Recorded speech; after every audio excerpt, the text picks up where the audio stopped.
All right. Time recording this.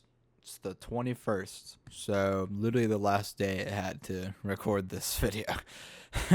um, you know, I the procrastination has definitely gotten to me. It's kind of cooked me a bit, but we did it. We're here, and that's all that matters. Um, today, this week, I think the topic is going to be about consciousness and sentience, stuff in that realm.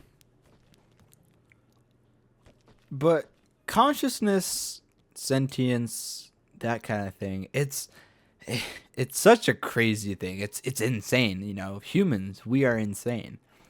Not because, our minds are all over the place and we do whatever, but the fact that we are able to be all over the place, the fact that we are able to have these minds and be able to think and love and cry and all these things, this consciousness that we have in us, it's baffling. I, electricity firing off in our brain allows us somehow to be able to look around, just use our eyes and look around. It allows us to see what, is around. It allows us to hear what's around, taste, touch. All these things are so insane. And like before in the other two videos, we take it so much for granted. And we just don't realize how crazy it is that we are able to do all of this stuff. Just being able to breathe is, a gift from the amount of evolution that our bodies have gone. We went from little bacterias on molten earth into being living, breathing creatures who are able to share this earth with other living, breathing creatures.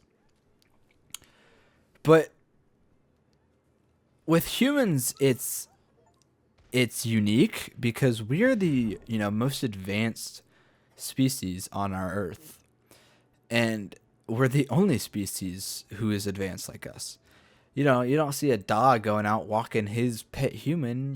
We walk the dogs, and I the fact that we could have had, other humans at the same sentient level as us is crazy.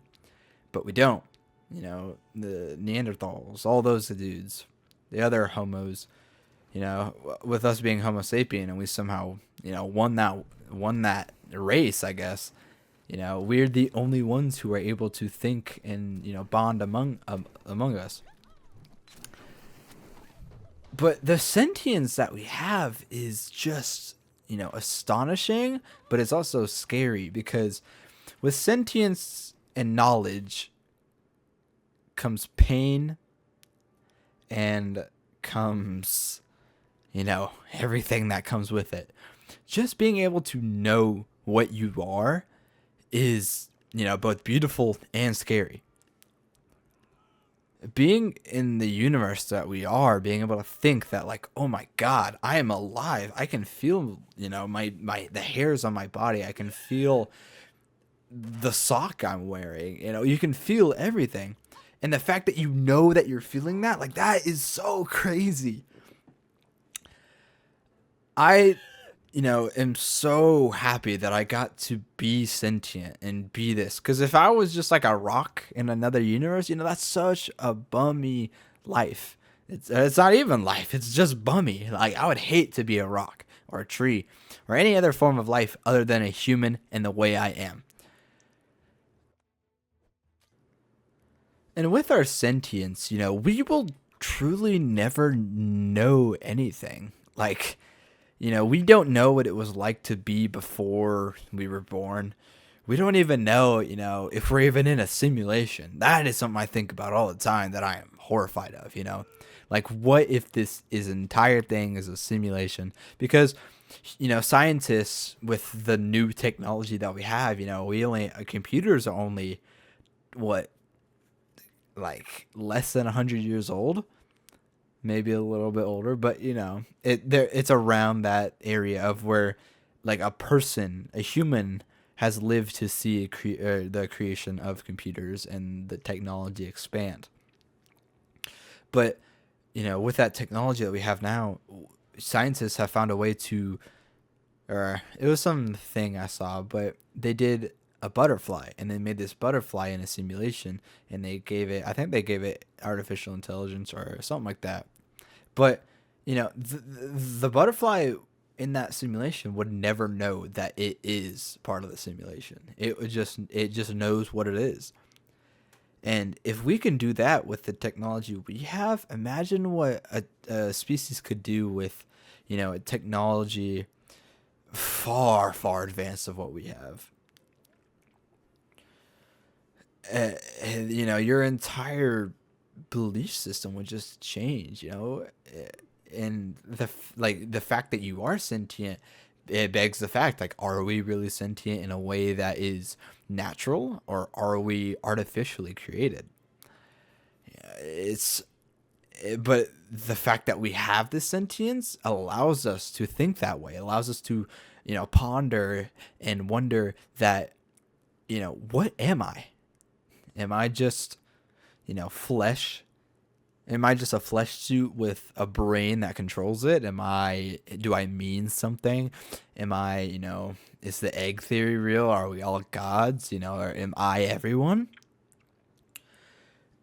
The sentience that we have is so amazing because it lets us think that, but it's also scary.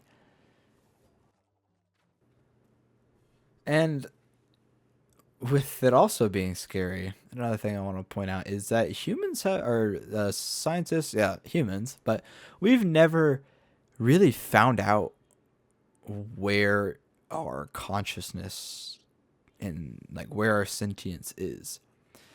Like, why can't we just transfer a brain from one person to another? Like, it just doesn't work like that. And we couldn't, like, why can't we put someone in another brain? Why can't we do this? We have still yet to find where the human and the everything that makes a person, where it is in the brain. We don't know that.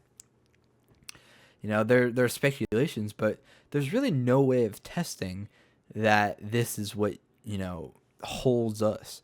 I think I've seen some things it's like fluid in our brain, but still, how would a fluid allow us to do all this stuff? It's so crazy. And another thing is that, our sentience and conscious, it is literally everything to our body. People who go brain dead, if they're alive, medically speaking, but they aren't alive as in they aren't them. Like, they are physically dead. Being brain dead is such a horrible fate. But it also is, like, crazy, because how can the body stay alive, but the brain, the brain that makes us breathe, that makes us do all this stuff, how can that get broken in a way where the sentience, the fact that the person brain dead can wake up, why does this happen? It's always been something that has been, such a crazy topic for me, because I just don't understand it. No one will understand it. Probably not in my lifetime. Maybe. You know, Technology is advancing double every, like, 2 years or whatever this thing was. I don't remember. But, the sentience that we have is, it's crazy. And I've, I've always wanted to just talk to someone about it, but, I'm a little bit of a yapper, so it kind of gets to a point where they're like, "Oh, get over with it." But yeah, it's it's something. We are something. Like, it is, it is what it is. We are alive, and we will never know why. We will never know why we are sentient, why all these things. And, it's great to be as sentient as we are. I'm always a glass half full type of guy. Like I always want, I always see the better in things. So I'm not gonna be like, oh, the sentience that we have is a curse. We, we need to never do whatever. I don't know, but I think the sentience that we have is awesome. I would hate to be a dog. I'm the most curious person on the planet. I love to know things. Like, dude, if I knew everything in the world, I could die happy. Like right where I am. If I just knew everything, like I could die happy. Like that would be so cool. But yeah, I don't really know what else there is to say about it other than just, our sentience is awesome. It's awesome. You know, I bet I could find more to talk about. You know. Oh, wait. Yeah. The fact that, our conscious being gone, we will never know that our conscious is gone like after it's gone. So after, that person is brain dead, they don't know that they're brain dead. Like that's something that's also crazy. Like the body is alive, but you know, they just don't know it. Like they it kind of just goes to where you were before, you were born. I think that's horrifying. Losing consciousness and all capability of mentally, constructively anything thinking, it that is such a horrible fate. And God, God, am I grateful to be born in a body that is able, that a brain that is able, it would be so unfortunate to just be like a dog or something. But yeah, I know this video is kind of a spiel. Didn't really make a lot of sense probably, but it's whatever. Nothing in this world makes sense. But yeah, I think that's where I'm gonna end it. But thanks for listening. I'm MooLoo. Peace.